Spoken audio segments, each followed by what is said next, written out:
Akkam jirtu daawwattoota keenya kun OBN Internationali.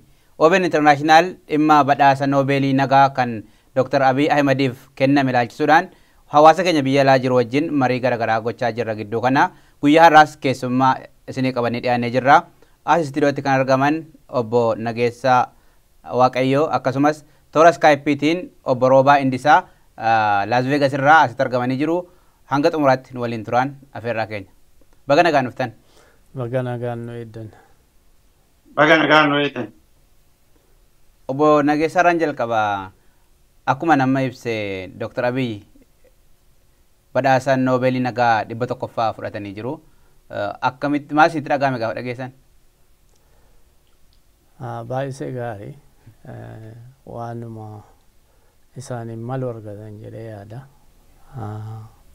Sanuu biyya akkas baay'ee rakkoo adda addaa chaalenjii adda addaa keessa jirtu keessatti waan akkana argachuun isaanii baay'ee progressiivii akka kiyyatti guddoo gammadeera. Baga gammadeen isaaniinis jechuu barbaada. Obbo Rooba.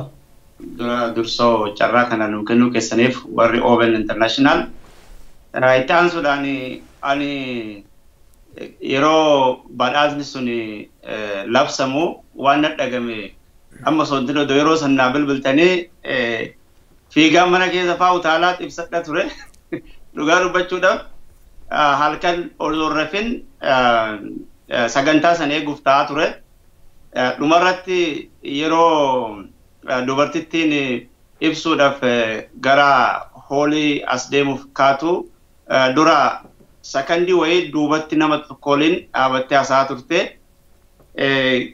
haga isiin as dhuftee waan tokko jettu ani waan lubbuun na keessaa ba'uuf seenuuf yeroo waliin hagas keessa miira keessa seenee dhumarratti yoo isiin maqama infinneeyyuu iyoo isiin jettu ani utaalee fiigee akka jabbileetti burraaqee jechuun gammachuun kaayisaa qofa osoo hin ta'in kenna hunda ka Oromoo hunda ka biyyaas akka gurraachatis waan ta'eef hagas hunda gammadee jechuu barbaade.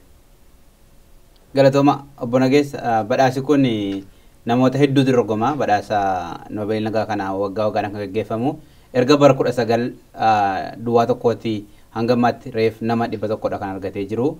Keessumatti immoo gara Afrikaatti gaafa dhaqu mootonni aangooratu jiran argatan hanga kana hedduu miti. Maaltu kanaan isaan ga'e jettu isin? Akkana fakkaatutti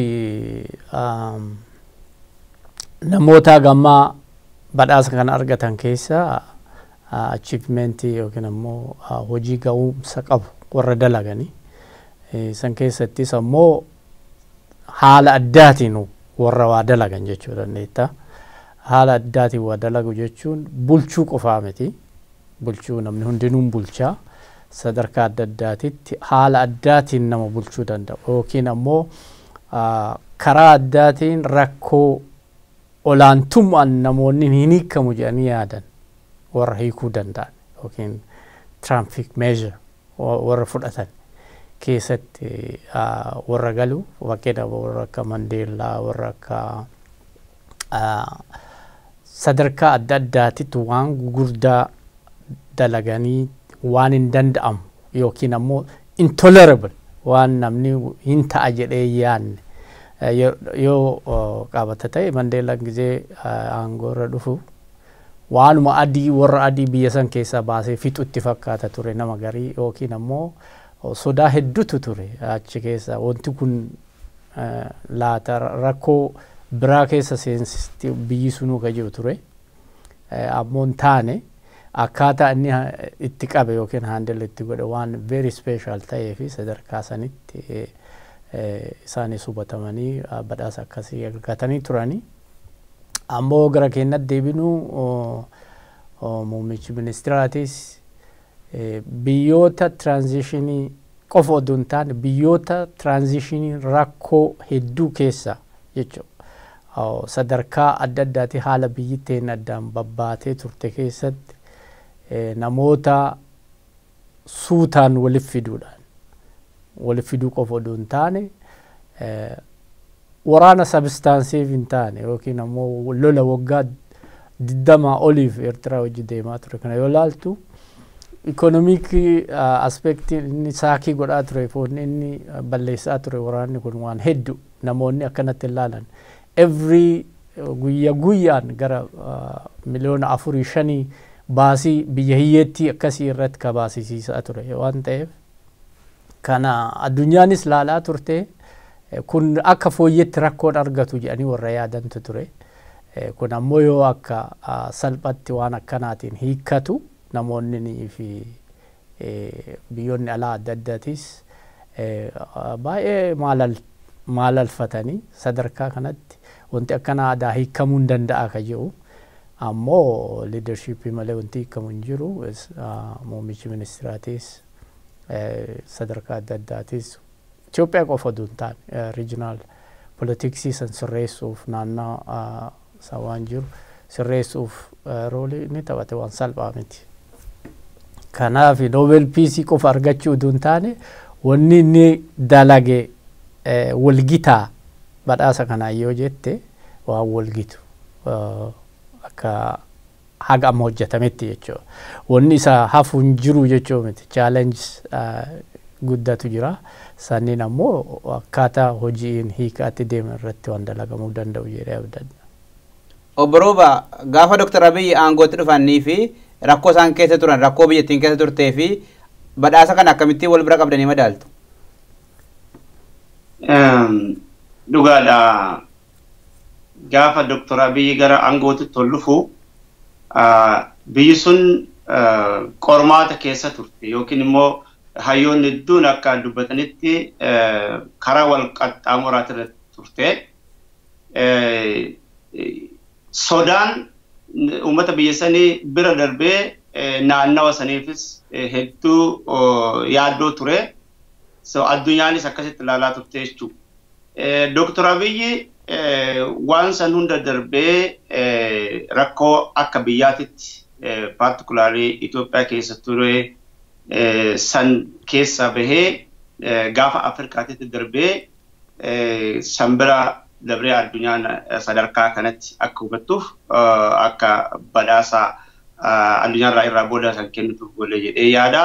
So garaagarummaan yeroo san jiruu fi amma jiru akka dachiif samiititti natti mul'ata jechuudha. Sodaa bira darbee yookiin yaaddoo bira darbee gara abdiititti akka dabreef wanta hojjetamaa ture fudhatanii of duraaf immoo kana daran dalaga kan jedhurraa abdirraa akka ka'eef badhaasa kan argatan jedhee yaada. Haala kanaan ibsa gabaabsee. Dr. Abiy egaa aangootti dhufanii tarkaanfiilee murteessoo ta'an akka dhuunfaattis fudhatanii kan jedhu miidiyaalee addunyaa irraa agartu. Geggeessummaan isaanii maal fakkaata warra darbirraa?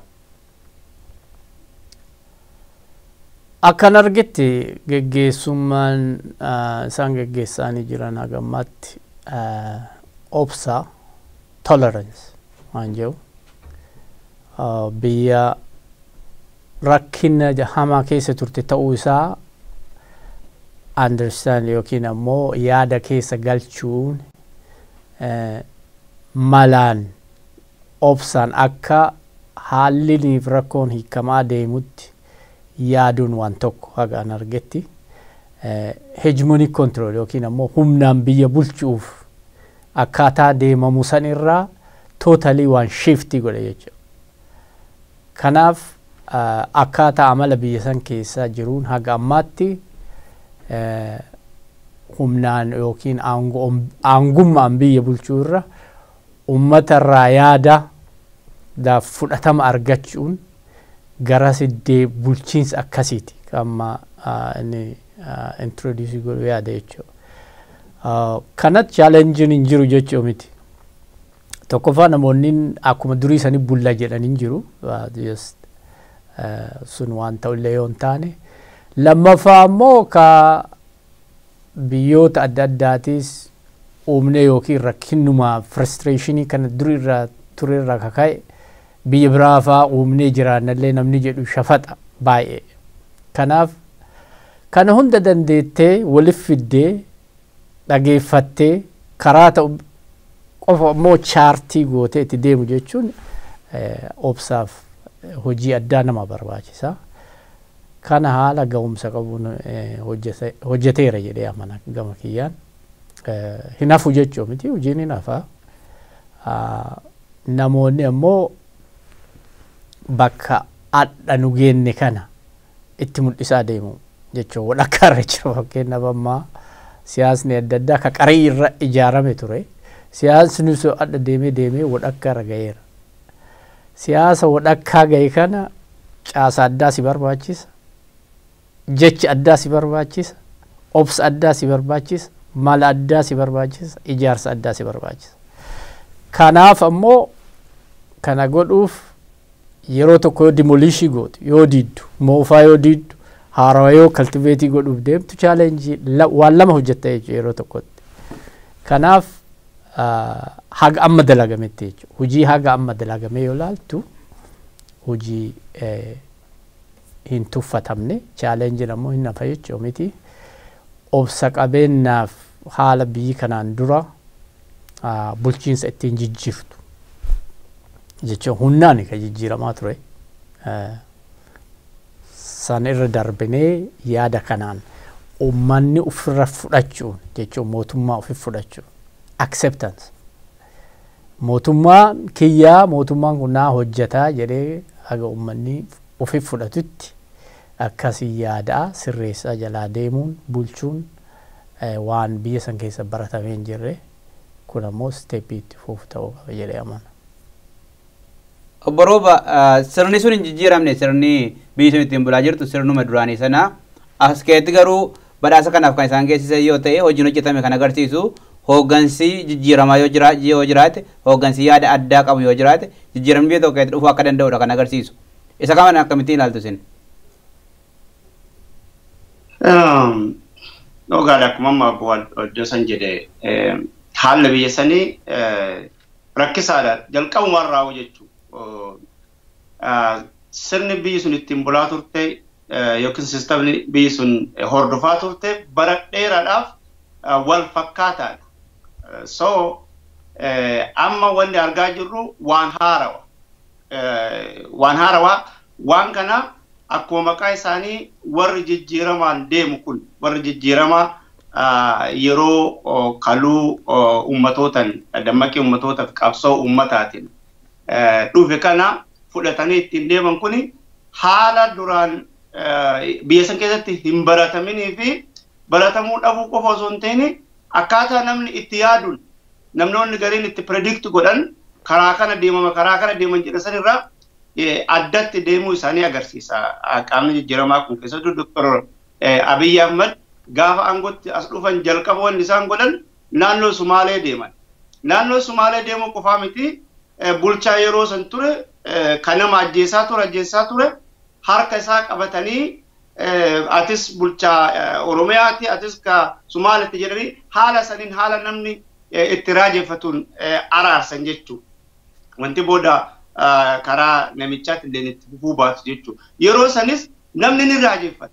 Kun ni aare kun maaltu deemaa jira jechuudha gara biraatti fudhate jechuudha. Garuu achirraa jalqabe Dr. Abiy waan namni tilmaamuu fi fuulduratti yaadu qofa osoo hin ta'in haala addaatiin deemuu isaanii. San bira dabree haala naannoo gaafa Afrikaa san jiru. Tana dura maal jedhamaa ture? Oromoon yoo aangootti dhufee dura rakkoo biyya sanii ka furuu danda'u Oromoodha jedhan. Achi bira taree rakkoo biyya sanii bira taree rakkoo gaafa Afrikaa illee ka furuu danda'u Oromoodha jedhan. Andoora akka nama tokkootti wanni kun maali jedhee gaafadhe. Waan san Dr. Abiy hojiin agarsiise.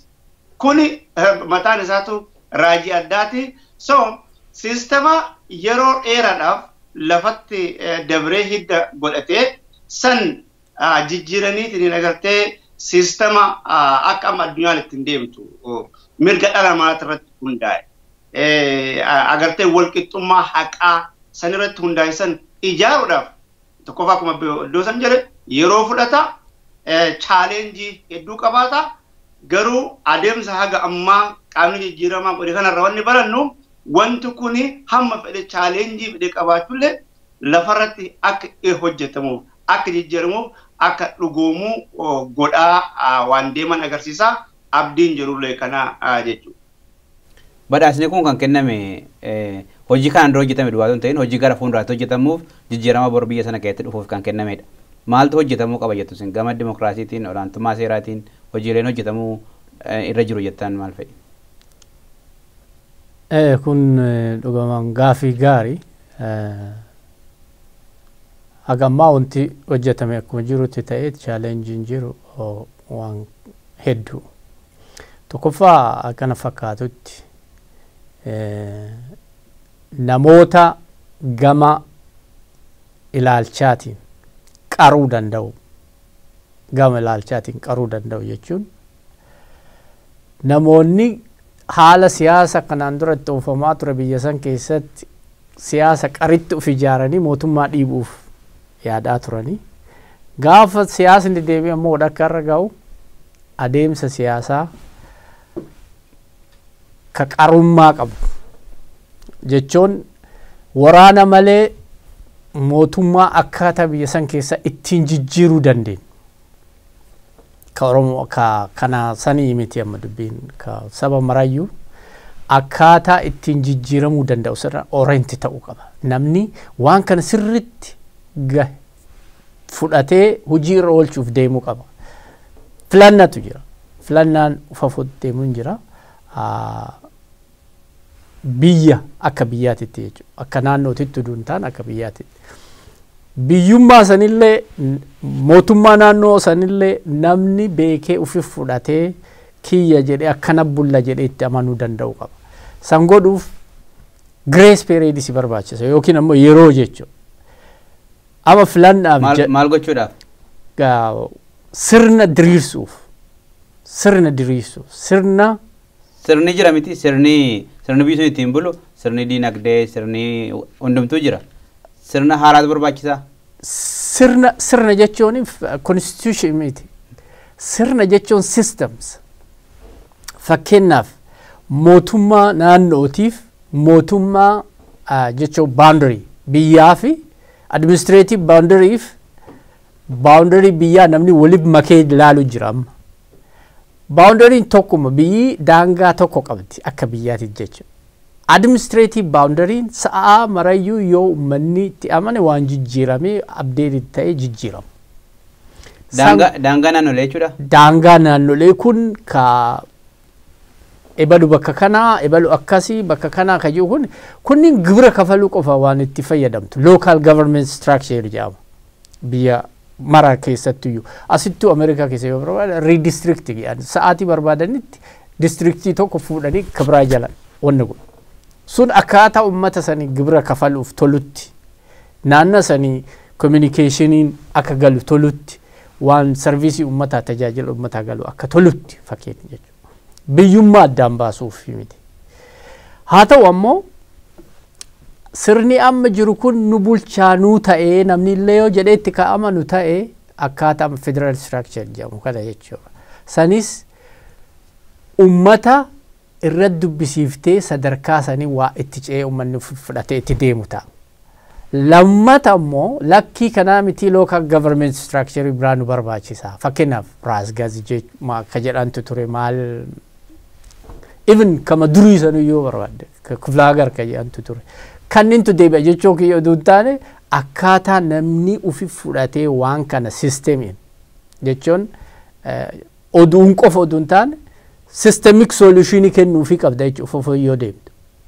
Kanaaf waan akkasiisan haga diriirsitee uummata irra mariisiftee research gootee qo'atamee qoratamee kana jettee paarlamaan dhiyeessitee paarlamaan sunuu irra mari'atee raggaasisee hojii irra deebisee oolchutti yeroo si barbaachisa. Kanaaf grace period yookiin ammoo yeroo wanti kun itti hojjetamu san yoo diqqaate minimum of 3 years or so si barbaachisa. Amma filannaaf fiiguu qofaa miti. Eenyu filtee eenyu na bulchaa miti. Uummanni sa'aatii barbaade abbaa barbaade filuu hin danda'a. As long as residency naannoo sanii yoo ta'e. Kanniin irratti haga hojjattee waan kana sirreessitee mala san uummanni ufi fudhatee waan nuu ta'a jedhee si deebisee ati hojiirra oolchitutti yeroo waan barbaadu waan ta'eef objection hin qabu fakkeenyaaf mootummaan akka mootummaatti filannaa yeroo eegee akkanatti ta'a ka jiru suni akka principleetitti mootummaan sirriirra jira. Garuu are we ready jechuun wanni sun waan fala addaatiin dhufee yookiin filannaan deemu kun ka jiru. Gara filannaatti nu ceesitan dursitanii obbo Rooba filannoonis deemaa jira biyya sana keessatti achas deemaa jira waan ta'eef akkamittiin qophaa'uu qaba uummanni? Gara gaafii amma gaafatti deemu dura waan amma reeftana atis kaaftee obbo iddoo sallee waa'ee sirnaa waa'ee siistama kan sani ana kettubadhu sirni hamma har'aatitti Itoophiyaa keessatti caaseffamee jiru kan dura ammeenii laateraalidha waanuma unique tokko waanuma single fakkaataa wayii booda dhumarratti bara 1983 wanti yaalameen jira. Bilateral godhanii ijaaruu sirna federaalizimii ijaaruu garus sunis soba jechuun akkuma ittiin bulchuuf isaan gargaarutti ufiif jecha itti fayyadamu malee wanta dhugaa sirna dhugaa federalizimii dhugaa dimokiraasii dhugaa sirna dhugaa namaaf tolu sani ni ijaarre. So ammas sistema sanii dhugaadha wanti lafa kaa'ameen jira kan amma waggaa 27 lafa kaa'ameen kun jira sanis dhugoonsuuf sanis haqa dhala namaatiif ta'uuf hundaa irratti caasessuuf akkuma isaan jedhan yeroo gaafata akka haaraattis caasessuu gaafata akka haaraatti caasessuu gaafata malee yoo jennu sobarraa dhugoomsuu jechuudha. Kan isaan akkuma itti tolutti ijaaratan san dhugaa lafarratti ijaaruun barbaachisaadha kun yeroo fudhatan akkuma isaan jedhan. So kanumaan gara filannootti illee hojjenne filannolleen waa yeroo kana wajjin wal qabatu. Dhugaa yoo dubbanne amma ani akka nama tokkootti filannoon yeroo gabaabaa keessatti haa godhamu jedhu suni naaf hin liqimsamu. Dhugallee natti hin fakkaatu. Maal jennaan kan rakkoo biyya biraatu dhiisi rakkuma biyya san keessa jiru yoo kaafle wanta lama waan waliin hin deemnetu jira. Ilaalcha lama biyya san keessatti gonkumaa waan waliin hin deemne fakkaatu. Akka North Pole fi South Pole jedhan kallattii garaagaraa deemutu jira jechuudha.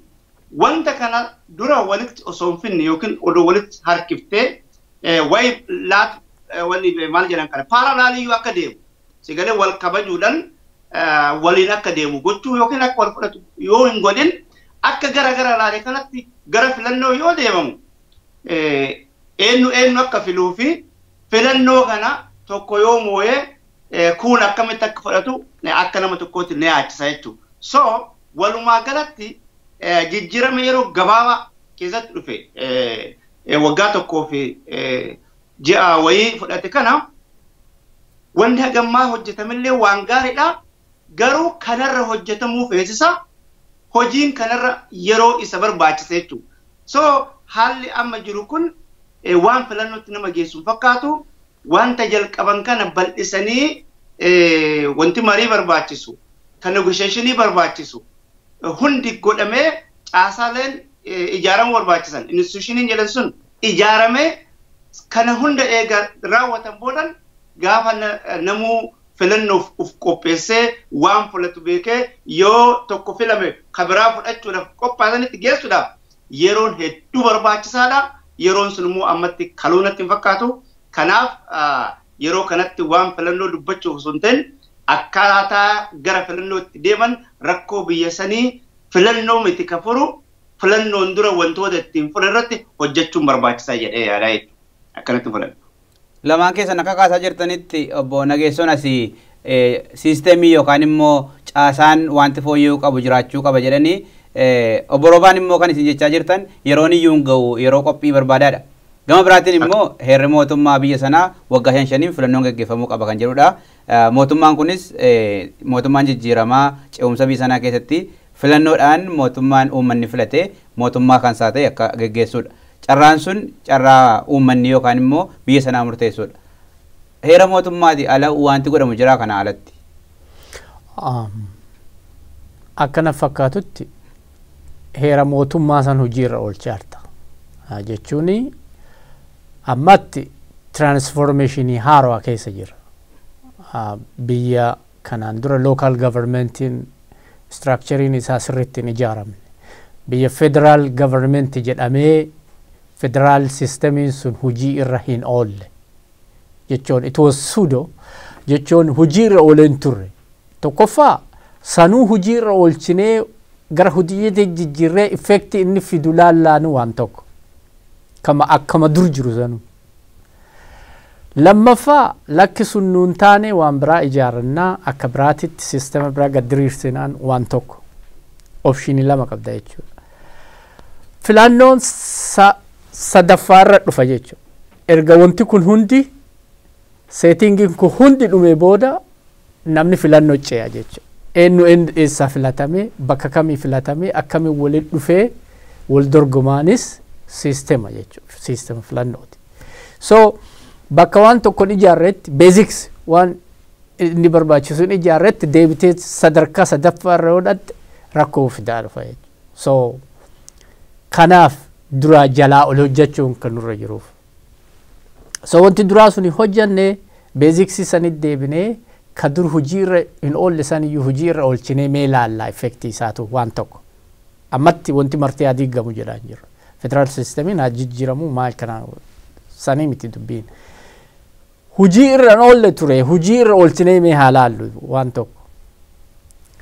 Lakki wanti kun akkaataa administreetii hojjetu waan tokko rakkoo biyya keessa fidaa deemaa warri jedhaniin dubbatanillee waan jiraniif lakki haala biraa ijaarraa illee yoo dhufe haala sanuu akkamitti ijaarraa maal inni ijaarraan qorannoo si barbaachisa yeroo grace periodii san kasi barbaachisuuf san.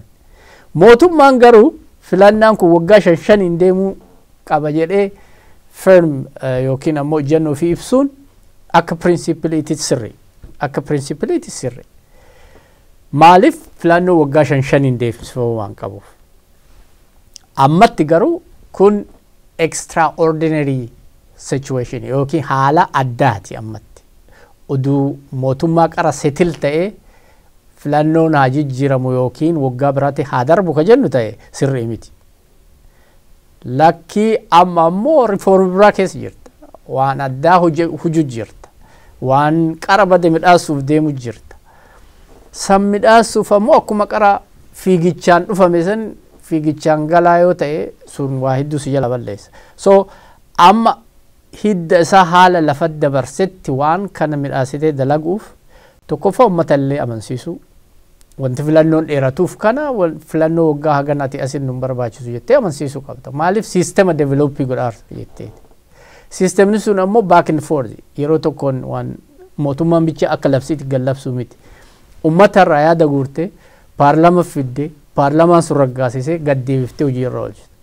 Waan isin amma kaastan kana filannoo boodamoo amma kan ta'uu danda'u. Maaliif yeroon amma mootummaan kun mormituu ture biyya sana keessaa sistemii sun sirrii miti kan jedhudha. Mootummaan kun immoo aangootti dhufee kan uummatitti murtoo kennuu danda'u filannoodhaan. Filannoo booda wanti haaraa yoo jiraate yookaan immoo wanti qoratame yoo jiraate bifa ijaarameen qorachuudhamoo amma gara sanatti deemudha. Maaliif caasaan jira caasaan Oromoon biyya sana keessatti irra guddaa gaaffin Oromoo federaalizimii sabdanneessaa federaalizimii isa dhugaa biyya sana keessatti waan hin geenyeef waggoota 27 darbanis maqaan federaalizimii haa ta'u malee hojiirran ollee yeroo mootummaarra jira hojiidhaan hin agarsiifamnedha keessumatti Oromiyaa keessatti. Gama biraatiin immoo tokkummaa federaalizimii yuun barbaachisu biyyi kun tokkummaadhaan bulti kan jedhu fiinxa lamatu jira akka obbo Roobaan kaasan kanaan duraatti. Isa kana garuu gara sanatti deemuudhaaf filannoon dursuun qabu haala amma jiru keessatti. Fakkeenya kan ta'u Finfinnee keessatti yeroo filannoo keessanii mana maree bakka boota Finfinnee dhumeera kan jedhuudhaan yeroo itti namni dhuunfaa ka'ee anatu biyya bulcha kan jedhu jira waan ta'eef gara sanatti nun geessu kan jedhudha. Obbo Roobaan raanganii eegala. Ani yaada wanti sirraa'uu qabu filannoo booda sirraa'uu mootummaan uummataan filame wanti jijjiiruu barbaachisus yookiin gochuu barbaachisaa jijjiiruu kan jedhu san irratti aangoon kumaa waliin galu. Maali jennaan yaaddoo jirutu jira lafa sana irratti jechuudha. Yaaddoon kun maali? Ifaan ifatti dubbachuu hin dandeenya. Qaamota wal dorgomuu miti kan jiru qabeessan jiru. Qaamota akka maagneetitti wal dhiibutu jira jechuudha. Osoo waan wal dorgomu taate gara filannootti deemuun homaa rakkoo hin qabu. mootummaan tokko filattee mootummaan sun kafilame sun wanta amma jennu kanas dabalatee kabalallee guruu danda'a. Garuu filuudhaaf malee kafilame san fudhachuudhaaf hagam qophiidha qaamolee wal dhiibaa jiru kun ka jedhuudhaan kana yaachisu jechuudha. Amma namoonni dhugaan akkuma iddoo jedhu mootummaanis akka pirinsipilitti waggaa 5 filannoon deemuu waan qabu mootummaan amma hin ta'u jedhee dhiibbaa godhuu hin danda'u. Qaamni jijjiiramaa amma jiru kun illee jechuudha.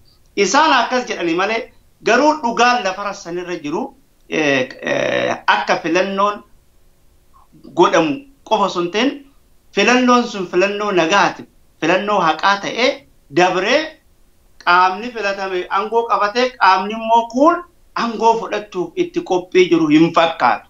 Dhugaa kanarra dhaabannee dubbachuu nurra jira jechuudha. Okay, filannoo haqaa gochuudhaaf dhugaadha. Haqa jechuun ka sobaati miti. Mootummaan wayyaanee bara 20 dabre filannoo jedhaa inni ka godhe waan biraati. Amma immoo haqaadhaan filannoo gochuuf deemna jechaa jirta. Gaafa filannoo haqaa gochuuf qophooftu immoo wantoota filannoo haqaa san si goosisan duratti hojjechuun barbaachisaadha. Wanta filannoo dura hojjechuun barbaachisaadha. Yaadota wal dhiitu kana qaama wal dorgommii dhiisee wal dhiibu kana walitti fiduun murteessaadha jechuudha. Maaliif biyya tokko qabna mootummaa tokko filachuuf deemna jechuudha. Garuu yaadonni biyya san keessa jiranii fi qaamonni yaadota kana ooban waan biyya tokkoof mootummaa tokko waliin filachuuf deemnu qabaachuuf deemnu hin fakkaatu. Kanaaf mootummaa filamee miti mootummamti amma gara filannoo nu oofu kuni wantoota filannoo san dura ta'uu qabu irratti hojjechuu qaba. Wanni fooyya'uu barbaachisu illee jiraatan fooyyessuun ammuma barbaachisaa. Wanti jabeessuu barbaadan amma jabaatu. Wanti hafuu qabu illee jiraatu ammoo hambisnee gara filannoo haqaa sanitti miceessa malee filannoon booda wanni ta'u waan jiru natti fakkaatu anka yaaddoorraa kan ka'e waan kana itti namanuu jedhee filadhe jechuudha. Tokko achitti dabale waan. Itti dabaltu garuu dimokiraasii jechuun yaadonni garaagaraa dhufanii dhumarratti yaada uummataa yookaan immoo baay'inaan murteessu jechuudha. Yaada isa amma boroobaan kaasa sanas uummatatti dhiyaatee yaadonni garaagaraa biyya tokko keessa jiraachuun gaariidha. Uummanni filannoo garaagaraa argata jechuudha. Kamtu imaammata gaarii kamtu qaba biyya sana guddisuudhaaf kan jirudha. Kanaaf rakkoo qabaa sun filannoodhaaf akka isaan kaasanitti. Baay'ee rakkoo qaba. Namni wanti filatu namoota oduu hin taane imaammata keessaa filata. Paartiilee wanni waliin dorgomaniin imaammataan malee namummaanii miti teeknikalii akka pirinsipiliitiiti jechuudha. Mootummaa kanayyuu bakka bu'ee bulcha biyya san qaamoleen jedhan kunuyyuu yaada ofiituu gad diriirsanii fidanii teebilii irratti haga ammaa wanni argamu baay'ee miti. Maaliif mootummaan dabre effectively wanni kun akka development ta'an akka hin guddanne godhee siil godheera. Kanaafuu mootummaa qofa oduu hin taane warri mootummaa mormuu barbaaduyyuu paartileen adda addaatu imaammata gahaaf dandeettii gahaa namoota qabaniin ijaaramanii dhufanii mootummaan akka dorgomuu danda'aniif alternatively yookiin ammoo bakka bu'ummaa isaanii akka ummata qixxeessanii of ibsaniif barsiisan godhuun waan tokko hojii guddaa tokko ka gaafatudha. Ammatti yoo ilaalte mootummaan dorgomee filannoo mo'achuu irra rakkoo hin qabu. Maaliif alternative biraa warri mootummaa mormuu sirriitti uf kaa'ee kana jedhee fidee danda'u qaba. Practically oduun miti namoonni oduu uumama miidiyaa wanna jedhan kana. Sana kan gochuu qabu eenyulle paartilee mormitotaati miti. Exactly kan ka gochuu qabu paartileen kunuyyuu uf qopheessee hojii akkasii dalagee garas uf qixxeessaa waan tokko. Paartii X Y jechuu miti hundi isaaniitu jechuudha. Paartiin maanuu ka ijaarame biyya san keessa akkaataa paartii ulaagaa paartii guutuu ni miti kana dura ka ijaaramee jiru. Tokkoffaa atiin kun ka Amaaraati kun ka Oromooti kun ka Guraagee kun maali ka jiru isa ati Oromoo Guraagee godhuu hin dandeettu yookiin Amaaraa Oromoo godhuu hin dandeettu san waaqatu uume. Akka paartii siyaasaati garuu requirementi gahaa lafa keetti akka mootummaatitti. Maaliif rakkina kana dura lufisan hiikaa deema. Tokkoffaa ethnic tawaasoo yookiin ammoo sabaaf sallamii achi keessa jiru persentii hagam reejistarii godheera. Ammoo saala hoo dubartii hagam of keessaa qaba persenteejii hagamii qabaachuu qaba. Petishinii guuruu qofa odoo hin taane kiraayiteriyaa paartiin biyya san keessa ittiin dhaabatee mootummaan dorgomuu danda'u akka kiraayiteriyaa tokkotti lafa kaa'ee sayyoo guutanii jedhan boordii filannaa irra galmeessee boordii filannaa san irraa ka'eeti paartiin sun waliin mootummaa dorgomuu akka danda'utti kaahuu qaba.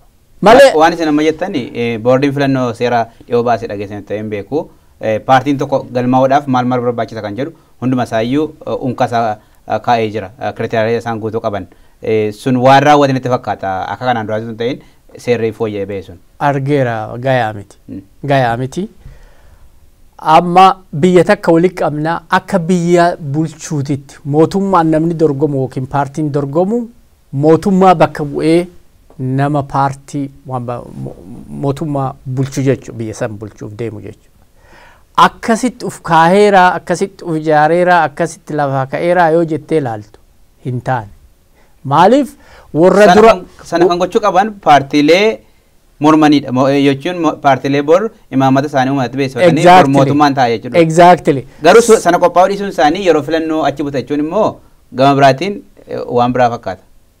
Lakki bakka filannoo achi butuuni akka pirinsipiliitii siin jedhee bara mootummaan sa'aatii sanitti deemsifamuu qaba filannoon jedhee mormuun isaa lafa kaa'uun isaa akka pirinsipiliitii sirrii. Ammoo riyaalitiin jiru kanaan maachiin godhu. Maaliif paartilee jira yoo argitee jiraatte regional parties naannoo adda addaatti uf ijaaranii biyya san keessatti. Paartiin mootummaa ta'ee biyya bulchuu qabu ammoo bakka maraa ka waliin bahe. Zibaawi tawaasoo ka ji'an san jechuudha. Waan qabaate qabaachuu qaba. Maali agarawee andannati ka ji'anii isaan deemuuf deeman kuni akkanumatti akka waan mafakkirii qofa waan dhufu miti. Skill in lafa keettee waan itti deemtutu jira. Technically solve godhuuf problemii san. Biyya tokkotti qabna biyya akkami bulchina. Okay, siyaasaan paartii attamii qabaachuu qabna. Okay, variables biraa achi keessa galhoo attamii wal bulchuu qabna. Kajuu kana hunda achi keessa kaa'uu qabda. Malee akka nama laayisensii suuqii baafatu dhattee mircaa boordii anaadha kunoo paartii kana na register na godhu yoo kayyaa cadhiseetuma register ta'u taate nothing more than creating personal job. Kun sirrii ta'uun qabu akka kiyyatti. Akka mirga ijaaranii waan tokko godhuun garuu mootummaan paartiin biyya san keessa ijaaramu ulaagaa akkamii guutee uduu deemee gaarii jedhee lafa kaa'ee san erga guutanii booda dhaqanii mircaa boordii irra reejister ta'anii hojii ofii oduu eegalanii maachaap wal godhuuf jechuudha mootummaan wal dorgomuuf deemta bara. Yeroo seera sana kan baasu boordii filannooti miti mootummaan akka dorgomaatti dhiyaata waan ta'eef mootummaan sun seera sana waan baasu natti fakkaata. Facilitate ka godhu mootummaa mircaa boordiin ammoo principally akkasiitiin deemuu qaba jedhee guidelines kaa'u qabu mootummaan illee influence qabu. Yaa paartilee naannoo irratti hundaa'an kan jiru waan kaasitan qabdu sirnumti sun iyyuu federaalizimiidha naannolee irraa walitti ba'anii paartiin amma biyya bulchaa jirus naannolee garaagaraa keessaa kan ba'edha. Paartilee warri sun akkasittiin ba'uun isaanii hanqina akka hanqinaatti ilaalamuu danda'a obbo Rooba.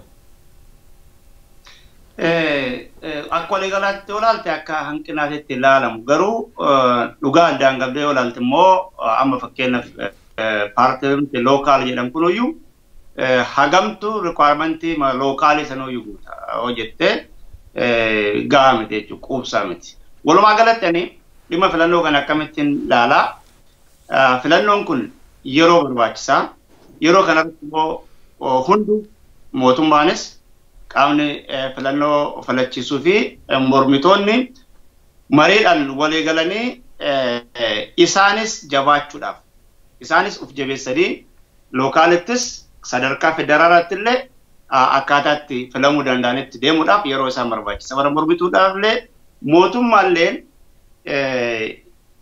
filannoo kana filannoo haqaatii fi sirna dimokiraasii dhugaa sun akka beekanitti ijaaramu yoo barbaade inni illee responsibility qabu baatee mormitus warra boordii filannoos wal gargaaranii yeroo bitachuun hedduu akkam barbaachisaadha jedha. Yeroon sun eenyuuf kennamuu qaba? Paartilee mormitootaatti immoo mootummaadhaaf? Hundaafuu maanaa hundaafuu barbaachisaadha. Yeroon sun jechuudha. Maali jennaan akkuma booddoota nama jedhan paartoolee makanaa yoo fudhatte fakkeenyaaf paartii 130 wayiitu jira jedhan. Paartiin kun yoo dorgobe akkuma muummichi ministeera guyyaa tokko marii wayiitti rakkaasan marcuma amma tokko wayii qofa injifachuu danda'an malee bu'aa biyya san bulchuuf isaan dandeessu hin argatan. Kuni waan califnee lafarraa kaanee dubbannuu miti dhugaa lafarra jiru akkaatama warri mormitootaatti jiru arginurraa kaanee waan kana jenna jechuudha. Kanaaf isaaniifillee mootummaafillee walumaa galatti jijjiirama biyya san irratti dhufuuf lafarratti deemu kana dhugaan arguudhaaf yeroo barbaachisaadha. Obbo Nageessaa Waaqayyoo, Obbo Roobaa Indisaa toora Skypeetiif istiidiyootti argamtanii marii bal'aan wajjin gootaniif hedduu galatoomaa. Isinis baay'ee galatoomaa. Qophii OBN International kabraa wajjin hanga walitti deebinutti hangasitti nagaatti.